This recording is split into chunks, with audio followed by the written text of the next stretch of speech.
What's up, EFD squad, and welcome back to Scout Report, where we give you the statistical breakdown behind European football's biggest stories. Today, we've got something a bit different, 5 players who you should be keeping an eye on in this season's Champions League knockouts. Angel Correa. Despite a huge outlay in the summer of 2019, Atletico Madrid have been notably underwhelming this season, drifting 13 points off the pace in La Liga. And when they were drawn against Liverpool in the Champions League round of 16, they can't have had high expectations of a third final in 6 years either. However, the Rojiblancos are a highly experienced side which specialises in knockout games, and their preference for sitting deep and countering has so far paid dividends in the tie. The criticism currently levelled at Alvaro Morata and João Felix is a little harsh, with both players getting on the end of chances but simply failing to convert. However, those struggles could have proved fatal for Atletico's top 4 hopes if it hadn't been for Angel Correa. The Argentinian turns 25 this year and is finally making good on the exceptional promise he showed as a youngster, scoring 4 and assisting 5 in just 1,100 league minutes this season, a contribution every 128 minutes, a better rate than Bernardo Silva in similar game time at Man City. That includes 7 involvements in his last 9 appearances at the time of recording, and among Diego Simeone's players, Correa ranks 3rd for shots per game, 3rd for chances created, and 2nd for dribbles. In fact, he produces more of each for Atletico than ex-teammate Antoine Griezmann does for Barcelona. And while Griezmann's hot start to the campaign has masked how bad a year he's having, with 0.4 expected goals and assists per 90, Correa's excellent individual contribution has been missed in the hand-wringing over Atleti as a team, with his 0.72 expected goals and assists per 90, the 5th best in Spain, close to Luis Suarez. Of course, after more than 5 years in Madrid, Correa understands that his place in the lineup requires him to make a concerted defensive effort, and he tallies around 3.5 tackles, interceptions and fouls every appearance. In fact, Jurgen Klopp's side can expect tactical fouls to be among the tools used to slow them down, as shown in the first leg, with only 3 teams left in the competition giving away more free kicks than Atletico through the group stage.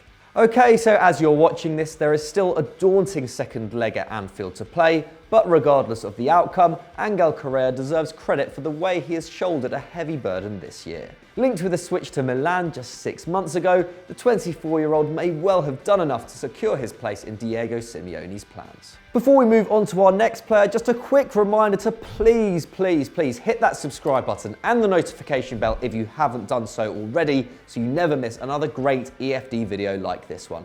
Okay, let's move on. Robin Gosens. By the time you see this, Atalanta will have played the first leg of the round of 16, with the draw handing them what looked to be one of the easier ties, as Serie A's most formidable attacking machine face off against a ramshackle Valencia. La Dea have netted an astonishing 61 goals after just 23 matches, putting them on track for 101 over the course of the 38-game season. In fact, their expected points tally of 47 is the best in Serie A, with understats suggesting they should be top ahead of Inter Milan. That's despite their attack resting on the shoulders of 32-year-old Josip Ilicic and 31-year-old Papu Gomez, and the brilliance of their offensive play means that you see insane numbers even from midfielders and defenders, like Robin Gosens. The wing-back, who usually plays on the left, is tasked not only with defending the flank, but making late runs into the box. And as a result, he has 7 goals and 4 assists in the league, with more than a third of the campaign yet to go.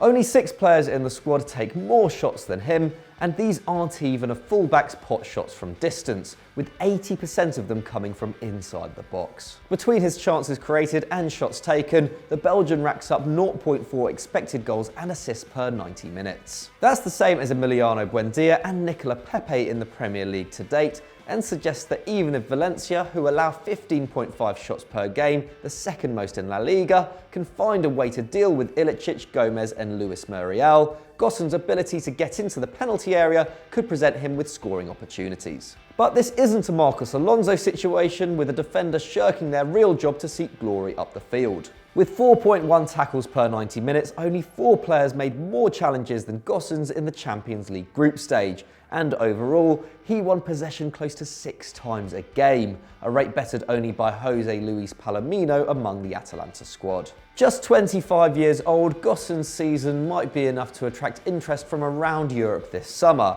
but it's hard to imagine his unique skill set working as well anywhere else as it does at Atalanta. Gianpiero Gasparini's side should be heavily favoured to qualify for the quarter-finals, and if they make it there, anything could happen. Callum Hudson-Odoi. One of just 7 teenagers to have played over 500 minutes in the Premier League this season, Callum Hudson-Odoi may be inexperienced, but he could well feature against Bayern Munich in the round of 16, with positional rival Christian Pulisic coming off a 6-week absence thanks to a groin problem. As young as Pulisic is, it's easy to forget that Hudson-Odoi is a whole 2 years younger, and still has over 50 senior appearances to his name, thanks to his mature performances in domestic and continental competition. The English teenager will no doubt be keen to impress the German giants, having been targeted by them throughout 2019. In fact, the press even reported he had agreed personal terms before electing to sign a new deal with the Blues, guaranteeing him £100,000 a week, despite being sidelined with an Achilles injury at the time. Backpage rumours put the fee at over £40 million, suggesting Bayern had faith in the youngster's ability to make an immediate impact, and with great feet, willingness to track back, and a 6-foot frame, Hudson-Odoi is unusually technically and physically developed for his age. Chelsea's Young Player of the Year in 2018-19, he capped his breakthrough season with a Europa League medal, just 28 games into his professional career, and made his way into a stacked England squad, earning a hat-trick of caps and an outside shot at the Euro 2020 squad. A slow start to the 2019-20 season made sense given his injury, but the youngster has since played his way into highly impressive form, delivering 5 goals and assists in his limited game time, as well as grabbing an assist in the UCL group stage. But the attention given to other young stars like Mason Greenwood and Gabriel Martinelli has distracted from the fact that Hudson-Odoi's underlying production is not just good for a teenager, but good for anyone. He currently ranks 5th at Chelsea for shots per game, 2nd for key passes, and 3rd for dribbles, making him an unpredictable nightmare for defenders to play against, while his ability to play on both sides of the attack allows Frank Lampard to match Hudson-Odoi up against weaker fullbacks. Expected goals likes him too, putting his output at 0.52 XG and XA per 90, a record only bettered by Abraham and Pulisic at Stamford Bridge, and about the same as Nicola Pepe and Dele Alli. With Alvaro Odriozola yet to start for Bayern, Hansi Flick will have to choose between playing Benjamin Pavard at right back, risking an ageing Jerome Boateng against the Blues' rapid front line, or throwing the Spaniard in against a lightning-fast, fearless teenager with a point to prove. Either way, don't be surprised to see Hudson-Odoi come out of the round of 16 with his reputation enhanced, whatever the result. Conrad Laimer. Yet to kick off as we record this, RB Leipzig versus Tottenham is one of the most finely balanced ties in the round of 16, and going into the clash, all the focus will be on Julian Nagelsmann's high-speed front line. The Red Bulls may only have the 3rd most prolific attack in the Bundesliga behind Bayern and Dortmund, but still average 2.5 goals a game, with Timo Werner producing 26 in 21 match weeks, the best record in the league. The attackers also press hard, and the defence's assortment of athletic and intelligent youngsters is a staple of the back pages. But what is often neglected is the glue holding the two together. Austrian defensive midfielder Conrad Laimer, who, you'll be shocked to hear, joined the club from RB Salzburg in 2017 for £6 million. Only 22, Laimer has been one of the best holding midfielders in Europe this season. At 6 months younger than Wilfred Ndidi, Laimer can match the Leicester man's numbers, winning the ball back for his team 5.2 times a game in the Bundesliga, and in the Champions League that rises to 6, with only Ajax's Nicolas Tagliafico making more successful tackles than him in the group stage. But the youngster isn't simply a limited destroyer.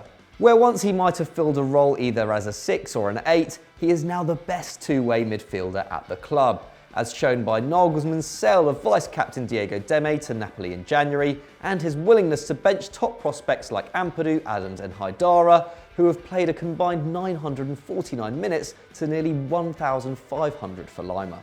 Having passed into the final third 2.6 times per 90 under Ralf Rangnick, Laimer now does so 4.5 times a game, and gets on the ball more than anyone else in the squad bar Upamecano and Klosterman.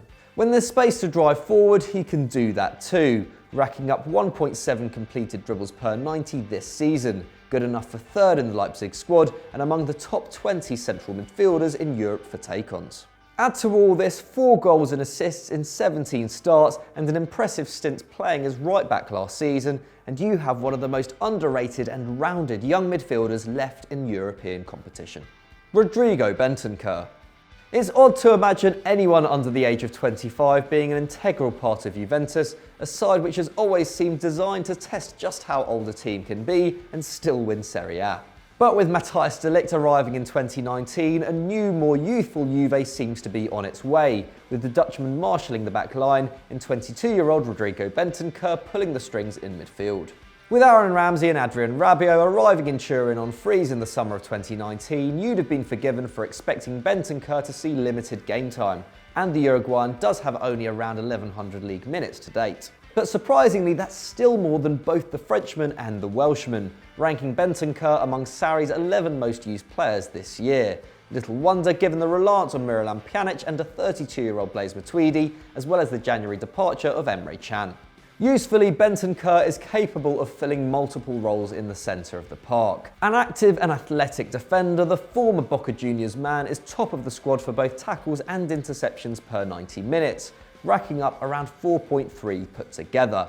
But he combines this aggression with skill too, ranking 4th in the team for passes a game with 90% accuracy. And these aren't safe sideways passes either. Pjanic is Juve's best for passing into the final third, doing so 8 times a match, but Bentancur is next with 6, suggesting he could mature into a regista role. Sarri might not want to push him further back though. Currently Bentancur is creating 1.8 chances a match behind only Higuain and Dybala, and as a consequence he leads the team in assists on 6, a tally bettered only by 4 players in Serie A. In fact, with his combination of incisive passing and defensive work rate, Bentancur resembles his more celebrated teammate Rabiot.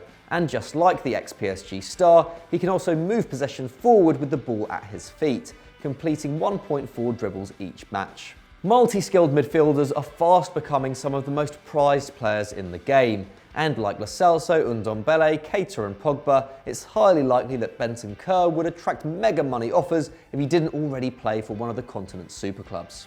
If Juve make it deep into the UCL, no doubt the headlines will focus on Ronaldo or Dybala, or even a familiar name like Pjanic. But if you find yourself watching the Italian champions this season, take a look at the midfield, and you might just witness one of the world's brightest talents turning from a prospect into a star. So those were our 5 underrated players to watch in the Champions League knockouts, but are there any shouts you've got yourself? Let us know in the comments below. If you enjoyed this video, why not click on screen right now? And as always, don't forget to like and subscribe to Euro Football Daily. See you next time.